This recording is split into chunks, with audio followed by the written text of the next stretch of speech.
Voilà, notre invité Jack Lang est là. Merci beaucoup d'être sur ce plateau. Vous étiez évidemment ministre de la Culture, mais aussi de l'Éducation nationale. Et c'est vrai qu'on a un peu envie de savoir ce que vous pensez à propos du bac, parce qu'on est en plein psychodrame. Vous avez vu les titres, le bug du bac, le couac du bac. Est-ce qu'il va survivre à cet épisode navrant de la fuite sur un exercice, mais qui a suscité évidemment un certain nombre de réactions. D'abord celle du ministre, qui dit qu'on ne va pas compter l'exercice en question, puis celle de parents qui déposent une pétition, qui font des recours administratifs et qui s'inquiètent, tout simplement. Quel cafouillage! D'abord, on aimerait que le ministère soit mieux tenu. Je n'ai pas souvenir, mais peut-être que ma mémoire flanche, qu'à l'époque où j'avais la charge de cette grande et belle maison, et remarquable maison, on ait connu de tels incidents. Et c'est un symptôme d'une situation qui se dégrade malheureusement année après année. Bon, l'incident lui-même affecte les élèves, les familles, les professeurs. Il aurait pu être évité, il aurait dû être évité. Il y en a quand même assez souvent chaque année, mais ils sont plus... Non, pas de cette ampleur, absolument, pas de cette nature. Bien sûr. Et les choses sont mieux maîtrisées. Mais il y a des petites choses à chaque fois. Il y a des petites choses, oui, bien sûr, mais qui sont réparables immédiatement. Il peut se produire, par exemple, on n'est pas à l'abri de ça non plus, qu'il y ait des pertes de copies, ça peut se produire. Bon. Mais d'abord, premièrement, je trouverais inadmissible que l'on se saisisse de cet incident, si grave soit-il, pour remettre en cause le baccalauréat. Le baccalauréat, c'est un monument national, c'est un monument historique, il y a 200 ans, qui, malgré quelques difficultés ici ou là, reste un rituel de passage. Il est reconnu internationalement. Vous voyez de quelle manière les universités américaines ou anglaises accueillent dans les universités les bacheliers français. Donc, qu'on ne cherche pas à utiliser cet incident pour remettre en cause cet examen national qui sans doute mériterait d'être sur tel ou tel plan réajusté. Par exemple, il faudrait sans doute que revenir à des sujets qui seraient établis académie par académie. Oui. C'était le cas jusqu'en 2000. Facile, certainement. Et donc quand vous avez un pépin, pour parler simplement, c'est moins grave si ça se passe à l'échelle d'une académie plutôt qu'à l'échelle nationale. Mais là, par exemple, vous auriez été au ministère, vous auriez fait comme Luc Châtel, c'est-à-dire on ne compte pas cet exercice de 4 points, on compte sur les 3 autres exercices, ça fournit un prétexte, en tout cas, et on peut comprendre aux familles aujourd'hui pour dire que c'est pas juste. En plus, c'était l'exercice qui était peut-être le moins difficile, donc qui pouvait permettre de donner des points. Est-ce que vous auriez fait pareil? Je n'ai pas l'ensemble des données de la situation, je ne peux pas me substituer à un ministre X ou Y. Simplement, peut-être aurait-il dû, même si il faut agir vite, consulter ce qu'il n'a pas fait. Les experts, les professeurs, les parents, pour tenter de trouver, je dirais, la moins mauvaise solution.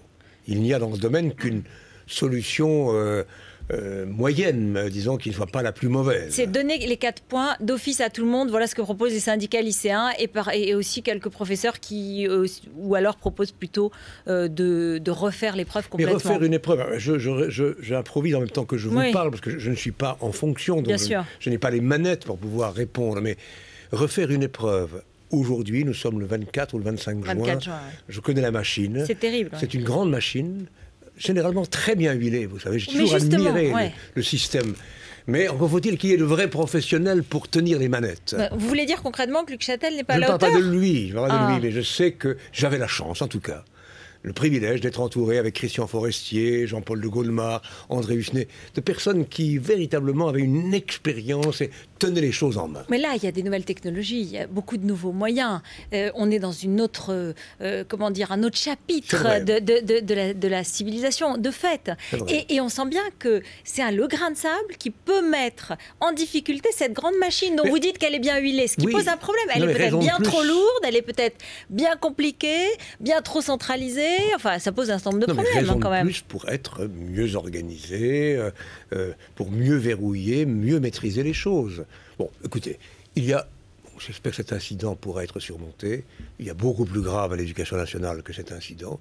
C'est la politique qui est menée depuis 4 ans contre l'école.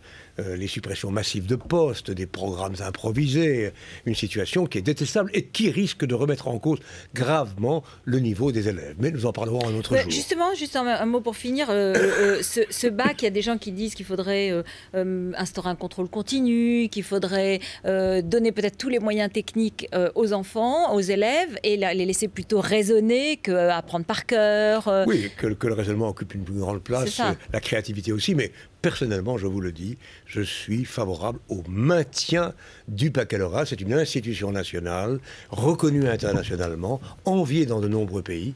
Qu'il faille on ne change rien. Ici, non, j'ai pas dit ça. Qu'il faille ici ou là améliorer la machinerie, c'est à l'évidence souhaitable, mais pas de contrôle continu généralisé. On ne jette pas le bébé avec l'eau du bain, on garde ce qui se passe. Vous avez vu que depuis le début de la semaine, l'UMP a fait feu sur les primaires socialistes avec beaucoup de vigueur, beaucoup d'énergie.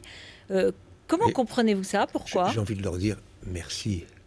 Merci les responsables de l'UMP qui font une pub formidable à ces primaires. Moi, je les souhaite depuis l'origine, depuis très longtemps. J'étais un des premiers à le souhaiter. Donc merci parce qu'ils vont contribuer à populariser ce qui sera un grand événement démocratique. Vous pouvez assurer qu'il n'y aura pas de fichage politique de tous ceux qui vont venir voter et qui ont le cœur à gauche et qui pourront être fichés, il n'y aura pas de traces. Là, on le voit, il y a des nouvelles technologies. Il peut y avoir des nouvelles technologies. On peut prendre des photos sur un fichier, on peut garder une photo sur son iPhone. Je crois que tout ça s'organise. Le Parti socialiste a fait des propositions. Nous sommes prêts à améliorer les choses et à prendre toutes les précautions, ça va de soi, pour éviter que ce procès en sorcellerie ne soit ordonnancé. Je ne vous ai pas encore entendu prendre position. Bientôt, Martine Aubry va s'exprimer, sans doute mardi, mercredi. François Hollande l'est déjà, Ségolène Royal, Arnaud Montebourg, Manuel Valls, peut-être Pierre Moscovici. Peut-être d'autres. Peut-être d'autres, c'est-à-dire? Je ne sais pas, mais vous parlez, vous énumérez une liste. Bah oui, non, je vous donne ceux que je connais, mais peut-être que vous allez vous y arriver. Je regrette que Laurent Fabius ne soit pas candidat. Vous regrettez que Laurent Fabius ne soit pas candidat? Il est un homme d'État de grande valeur et il pourrait apporter beaucoup au pays, mais il jouera certainement un rôle important. Donc je n'ai pas à me prononcer aujourd'hui, tant que l'ensemble des candidatures ne sont pas exposées. Alors moi, si je fais un peu une déduction, si vous regrettez que Laurent Fabius ne soit pas candidat, et comme il soutient Martine Aubry, j'imagine que vous allez soutenir Martine Aubry. Vous pouvez imaginer, mais pour le moment, je n'ai rien décidé. Je me prononcerai le moment venu. Voilà, mais je ne fais pas une déduction. Et puis à partir de questions de fond, que feront chacun des candidats sur des sujets qui pour moi sont essentiels: l'éducation, la démocratie. Voilà 2 points fondamentaux et je voudrais les entendre clairement s'engager sur ces 2 sujets. Alors j'ai 2 questions précises. L'Hadopi, vous avez été pour, vous avez soutenu la loi. Martine Aubry a annoncé qu'elle allait supprimer l'Hadopi pour la remplacer par une contribution modeste. Donc l'Hadopi, c'est la loi contre le téléchargement illégal, la haute autorité donc, qui a été créée pour cela. Elle propose une contribution modeste des internautes et un prélèvement sur les revenus des opérateurs pour remplacer l'Hadopi. Tu vas pas ouvrir le débat à l'instant, non, 3 minutes, pas du tout, mais je vous dis franchement, je ne regrette pas d'avoir été peut-être l'un des rares socialistes à voter cette loi, parce que c'est une loi de régulation. Les artistes ne vivent pas seulement d'amour et d'eau fraîche. Cette loi était en droite filiation avec la loi sur le prix unique du livre que j'ai fait voter dès l'élection de François Mitterrand, avec les lois de régulation sur le cinéma. Donc vous n'êtes pas d'accord avec Martine Aubry là-dessus? J'aimerais comprendre un peu mieux ce qui a été exprimé. Vous me le rapportez à l'instant. Ne confondons pas 2 choses. La contribution à travers je ne sais quelle redevance au financement de la création, je suis d'accord, mais néanmoins il faut une régulation pour éviter le piratage. Alors demain c'est la Gay Pride à Paris et le mariage gay va être un des slogans de la manifestation. Il sera aussi au cœur de la campagne présidentielle, sans doute, on le voit bien, ça commence à être un clivage. Vous pensez que la société française y est prête? Tout à fait. C'est un exemple qui montre qu'il y a un hiatus entre certains dirigeants politiques qui ont peur de leur ombre, qui ont toujours été en retard d'une guerre sur les grandes réformes de société, et le pays profond qui est favorable à la reconnaissance de l'égalité entre les homosexuels et les hétérosexuels. Et c'est pourquoi, personnellement, je me bats depuis très longtemps. J'ai participé à la première Gay Pride en 83 pour que soit reconnue le droit au mariage et soit reconnu aussi le droit à l'homoparentalité. Et j'espère que parmi les premiers textes qui seront adoptés par la nouvelle majorité politique l'année prochaine, il y aura cette loi sur l'égalité entre les sexes. Qui est donc, jusqu'à présent, c'est plutôt le mariage qui est dans le programme socialiste. L'homoparentalité peut en découler, mais elle n'est pas expressément citée dans le projet. J'espère qu'on l'acceptera et je militerai pour qu'on reconnaisse ce droit pour des enfants qui sont à l'abandon, à bénéficier de la tendresse d'un couple, que ce soit un couple hétérosexuel ou un couple homosexuel. La légalisation du cannabis, elle est proposée par Daniel Vaillant et refusée vigoureusement par Manuel Valls ou Ségolène Royal, par exemple. Qui a raison ? C'est un sujet, écoutez, c'est un sujet extrêmement sérieux, sur lequel on ne peut pas improviser. Non, personnellement, je pense que tout ce qui est... Pardon, c'est mon téléphone, j'aurais jamais dû mettre là, excusez-moi. Pas très sérieux. Il n'y a pas de fuite, on n'est pas au bac, ne vous inquiétez pas. On n'est pas en pleine épreuve du bac. Excusez-moi. Voilà, donc c'est bon, vous pouvez l'avoir. C'est un copain qui me donne la réponse à votre question. J'ai l'impression. Non, en un mot, je dirais que c'est pas la peine de se cacher sous un oreiller, de faire la politique de l'autruche. Si l'on veut maîtriser la consommation de cannabis, il faut en effet ne pas le pénaliser. J'ai écouté l'autre jour Claude Guéant s'exprimer sur le sujet à l'Assemblée. Si je le suis bien, alors il faudrait pénaliser la consommation d'alcool. Est-il d'accord ?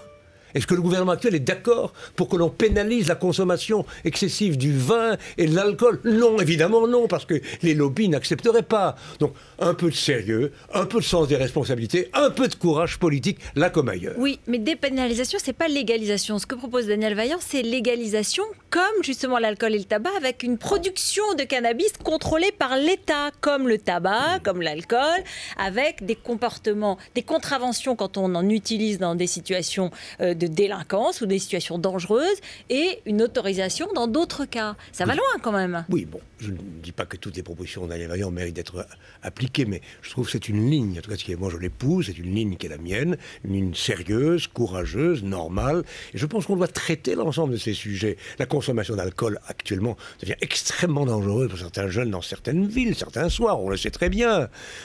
D'autres drogues sont extrêmement dangereuses. Donc on prenne le sujet dans son ensemble et qu'on a envie d'en faire un débat politicien de seconde zone et que l'on pense d'abord à une chose, la santé des jeunes en particulier. C'est à gauche aussi, je vous le disais, Manuel Valls et Ségolène Royal sont très contre. C'est possible, on peut être de gauche et parfois en désaccord les uns avec les autres, ça existe. Et après tout, pourquoi pas? Pourquoi n'y a-t-il pas des débats entre les uns et les autres? C'est la démocratie.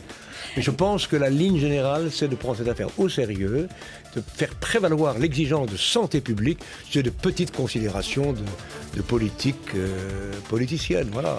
Merci beaucoup Jacques Lang d'être venu sur le plateau de BFM TV et reprenez vite votre iPhone pour avoir les réponses aux questions. Merci, restez avec nous Mathieu Coache dans un instant. Et notre face-à-face après le journal entre Anna Cabana du Point et Carl Meus du Figaro Magazine.